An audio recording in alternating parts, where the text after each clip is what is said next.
Do this one thing anyone can do to supersize and grow your business. Sharon Horne-Ellstrom here with Supersize Business.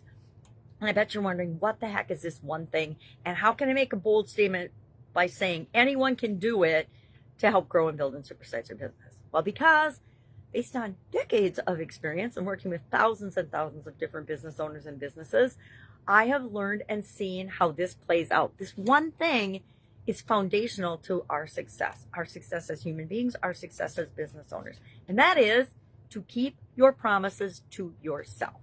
Why is that so important? Because if we keep our promises to ourselves, we trust ourselves, we're trustworthy, other people trust us as well. It is a foundation of trust, and trust is the foundation of growing and building and supersizing your business. No matter what business you're in, no matter what industry you're in, people do business with people they know, like, and trust.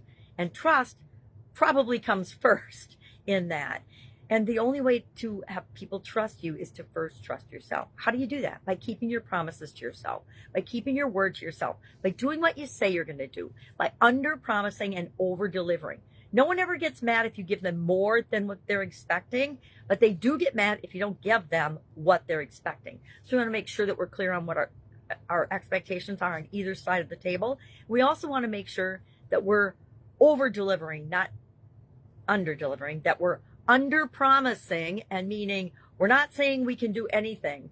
I developed this philosophy and really came home to roost to me personally in corporate America. I worked in a job, great company, great people, but the sales department ruled the roost, and they would promise customers anything to make the sale, only to find out that we were not technologically, it was a manufacturing company, technologically able or capable of producing the things in the level of quality and the quantity and the timeliness that sales would promise. And that left me and my department, quality, running around trying to fix the challenges, doing, and then sales would just credit the customer, which was a nightmare, right? It was a financial nightmare.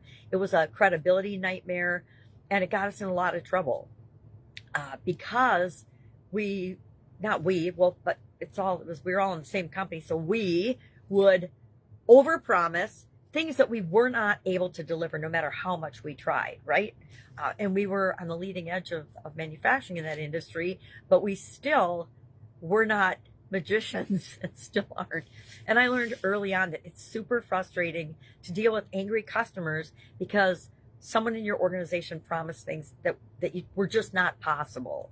And anything's possible given enough time and resources and energy, but not if you don't have all of those things available. So I learned early on to, number one, under promise, over deliver.